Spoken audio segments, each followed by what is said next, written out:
Om Shanti. Good morning. साकार मुरली 3 अक्टूबर 2022। बाबा का मीठा मीठा लेटर हम मीठे मीठे बच्चों के मीठे मंथन के लिए। मंथन शुरू करने से पहले ज्ञान सूर्य शिव बाबा की लाइट और माइट भरी किरणों के नीचे बैठ जाते हैं और अनुभव करते हैं मैं ज्ञानी तो आत्मा हूं, शिव बाबा की संतान, मास्टर ज्ञान स्वरूप आत्मा हूं। आज मीठे बाबा ने कहा, मीठे बच्चे तुम हो रूहानी योद्धे। जिस्मानी योद्धे होते हैं वो युद्ध करते हैं, हमारी युद्ध किससे है? माया से, कमी कमजोरियों से, विकारों से। संकल्प चलते हैं, एक तरफ अच्छा संकल्प चलता है, एक तरफ गड़बड़ वाला संकल्प चलता है। तो अच्छे संकल्पों से नेगेटिव संकल्पों को समाप्त करना है, ये युद्ध है ना। जो मन में द्वंद्व चलता है उसको समाप्त करना है। और किससे समाप्त करना है? तो बाबा कहते हैं तुम्हें पाप से बहुत बड़े बड़े ज्ञान के गोले मिले। कितने बड़े बड़े ज्ञान के गोले मिले? तुम हीरो पाठधारी हो, तुम कल्प कल के विजयी हो, तुम त्रिकालदर्शी हो, है ना। तो हम क्या करते हैं? उसके द्वारा माया पर विजय प्राप्त करते हैं। आज का प्रश्न है, किस राज को समझने से तुम बेफिक्र बादशाह बन गए हो? बाबा कहते हैं बन गए हो, बनना नहीं है।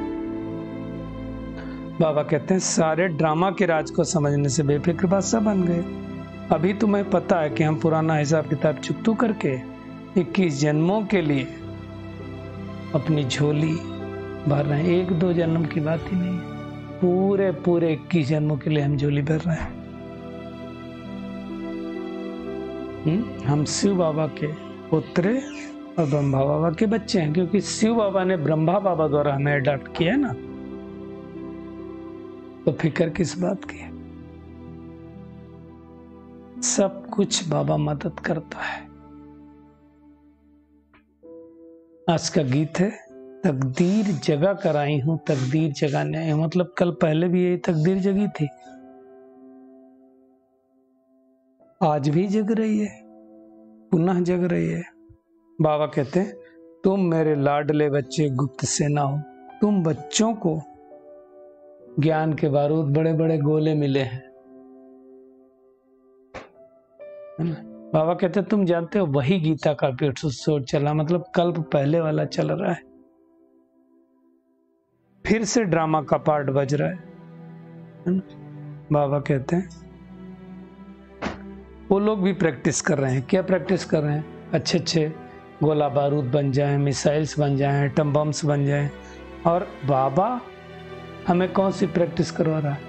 ज्ञान के गोले दे रहा है, योग के गोले दे रहा है।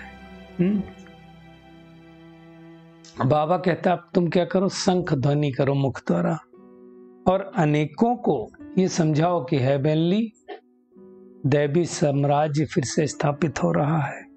अब तुम बच्चे अपने लिए राजाई स्थापन कर रहे हो। वो सेना मेहनत क्यों करती है? किसी टुकड़े को, किसी राज्य को पाने के लिए।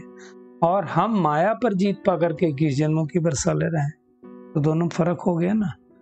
कल पहले भी लिया था, वापस फिर से ले रहे हैं। ये समझने की बात है। बाबा ने कहा आज कि 21 जन्मों की तुम प्रारब्ध बनाते हो। वो जो कर रहे हैं उसके लिए उनको तनख्वाह मिलती है। तनख्वाह क्यों बोला जाता है? तन को खाती है, मतलब मेहनत इतनी करनी पड़ती है कि तन हमारा, देखो दुनिया में 30 दिन तक मेहनत करते हैं ना, तब जा करके वो तनख्वाह, इसलिए उसका नाम ही है। तन को अर्पण करते हैं तो मिलता है। और यहाँ तन लगाते हैं तो तन घिसता नहीं है और पावरफुल होता है, और 21 जन्मों की प्रारब्ध बन जाती है।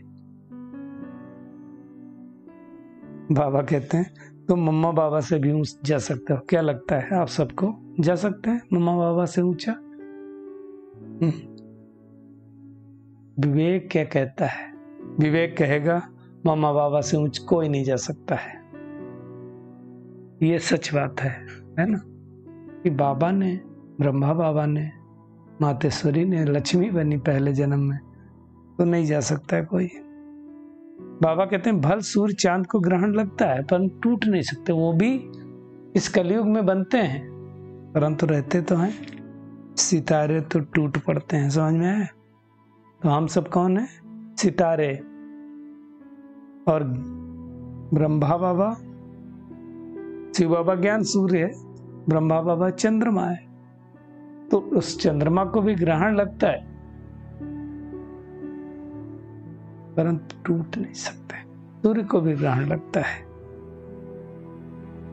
बाबा कहते हैं तुम आत्माएं सजनिया हो और मैं साजन हूं। बड़े प्यार से अगर उस साजन को याद करेंगे तो बाबा के फुलवारिस बनेंगे।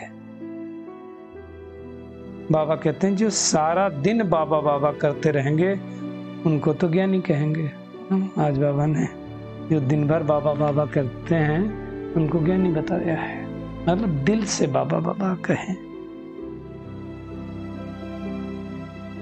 तो ब्रह्मा बाबा को जैसे ज्ञान का बहुत शौक था वैसे हमें भी ज्ञान का शौक होना चाहिए। बाबा ने कहते ऐसा नहीं कि ध्यान कोई खराब है, ध्यान होने से भी खुशी होती है परंतु उसकी आस नहीं रखनी, ज्ञान सबसे अच्छा है। इस नशे में रहना कि हम भविष्य में प्रिंस प्रिंसेस बन रहे हैं।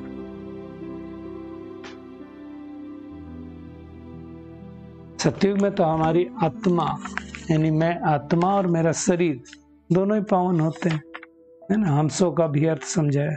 हमसो शूद्र थे, अब हमसो भी क्या बनने वाले? ब्राह्मण बने। ब्राह्मण सो परिस्ता, सो देवता, तो क्षत्रिय, सो वैसे फिर से शूद्र बनेंगे।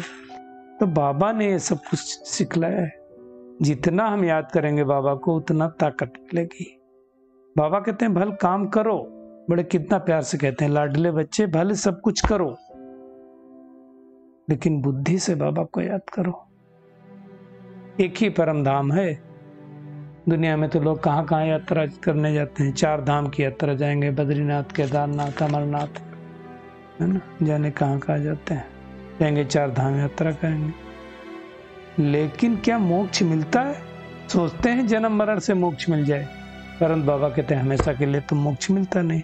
और तुम बच्चे क्रिएटर, डायरेक्टर, प्रिंसिपल एक्टर को जान करके समझते हो ड्रामा के पूरे 4 भाग हैं। जैसे जगन्नाथपुरी में चावल का अंडा चढ़ाते हैं ना, तो 4 पार्ट हो जाते हैं।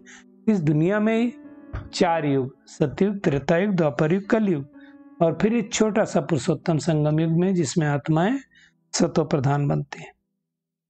तो ये 5000 वर्ष की बात है। बाबा कहते हैं इन 5000 वर्षों में जो आत्मा जितना आप समान बनाएगी बाबा फिर उनको इनाम देंगे। क्या इनाम देगा? अभी प्रत्यक्ष फल खुशी और फिर विश्व की बादशाही। बाबा कहते हैं तुम बच्चे ही जानते हो कि हम जीवन मुक्ति में जाने के लिए पुरुषार्थ कर रहे हैं। मुक्ति में हमको ठहरने नहीं ना, हमारा तो बहुत बड़ा पार्ट है। हम जाएंगे परम धाम में और तुरंत चले आएंगे, है ना। जैसे बाबा ने कहा तुम माउंट आबू आते हो तो आज नाम लिया अहमदाबाद होकर के आते हो तो बाया हो गए ना, ऐसे परम धाम जाओगे फिर आ जाओगे। बाबा ने आज बहुत इंपॉर्टेंट बात कही है। एक तो घड़ी घड़ी परम धाम को याद करो, क्योंकि वहां तो 5-6 घंटे उन स्कूलों में पढ़ते हैं, यहाँ तो नहीं पढ़ते हैं। और बाबा कहते हैं उसमें भी अमृत बेला सबसे अच्छा है। ज्ञान स्नान भी अमृत बेले किया जाता है। इसलिए बाबा ने आज कहा एक बार मुरली अमृत बेले सुनकर फिर रिपीट करते रहो। अमृत बेला मुरली रिवाइज करना भी कितना अच्छा है। पहले बाबा की आवाज में टेप में मुरली आती थी, वो सुनने से तो और ही रिफ्रेश होते थे। तो ये अच्छी दवाई है। बाबा कहते हैं दुनिया में तो अनेक लोग लड़ते झगड़ते रहते हैं। अंग्रेज आए इस सृष्टि पर, देखा है तो सब लड़ रहे हैं आपस में, है ना। आए थे व्यापार करने, हमारे ऊपर राज्य करने लगे। सतयुग में लक्ष्मी नारायण को राजाई कहां से मिली? जब परमात्मा इस सृष्टि पर आए तब मिली ना। तो कलयुग की रात पूरी होकर के अब सतयुग का दिन होने वाला, तो हमें क्या करना है? इन बातों को अच्छी तरह से समझकर बाबा को बड़े प्यार से याद करना है ना। बाबा कहते तुम जानते हो हम परम धाम में अंडे मिसल आत्माएं रहती ना, वैसा थोड़ा सा चित्र दिखाया गया ना। ये सब कितनी सहज बातें हैं। बाबा कहते हैं तुम समझ सकते हो, तुम वापस फिर से पुरुषार्थ करो। खुद से करो मतलब कल पहले भी किया था। क्यों कर रहे हैं? राजभाग लेने के लिए। कोई 8 में आएगा, कोई 108 में आएगा, कोई 16,108। ये सब मालाएं गाई हुई है ना। तो अब हमें बहुत पुरुषार्थ करना है। बाबा कहते हैं जो ब्रह्मा बाबा के दिल पर चढ़ेगा वही शिव बाबा के दिल पर चढ़ेगा। सब तो जाएंगे नहीं। जैसे बाबा कहते कोई अगर तुमको पूछे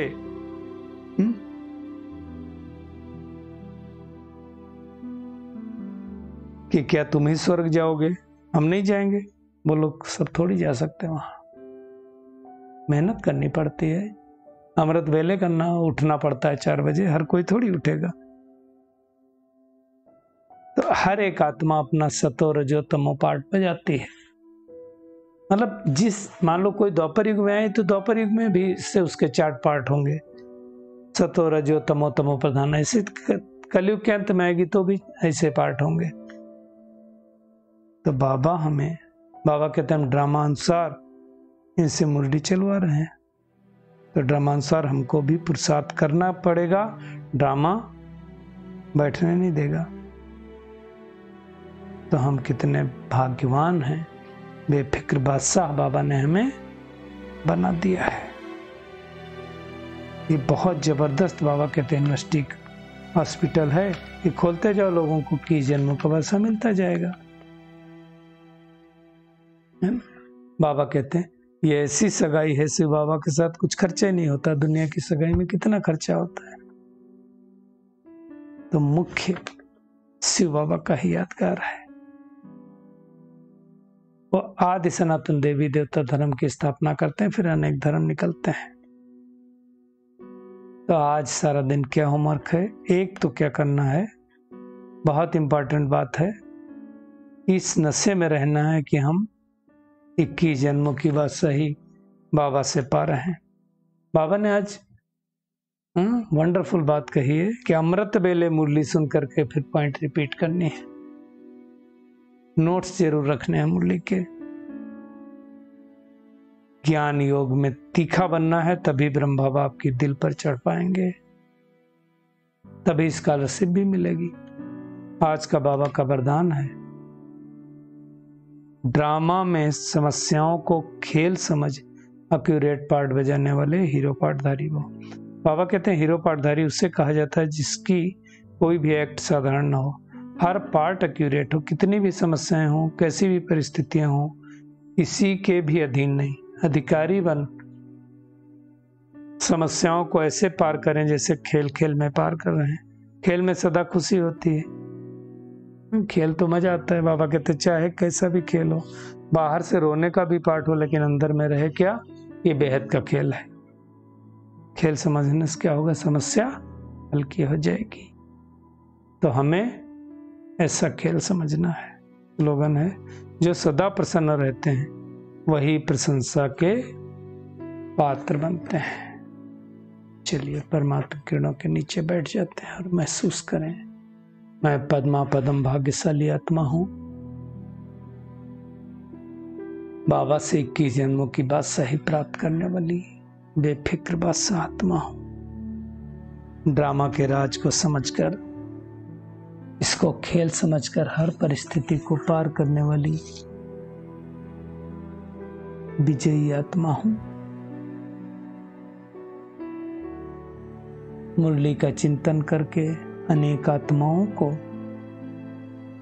मुरली के गूढ़ रहस्य को समझाने वाली फोटो में कोई आत्मा हूं। शुक्रिया मीठे प्यारे बाप दादा, शुक्रिया आप सभी का इस मीठे मन के लिए। ओम शांति।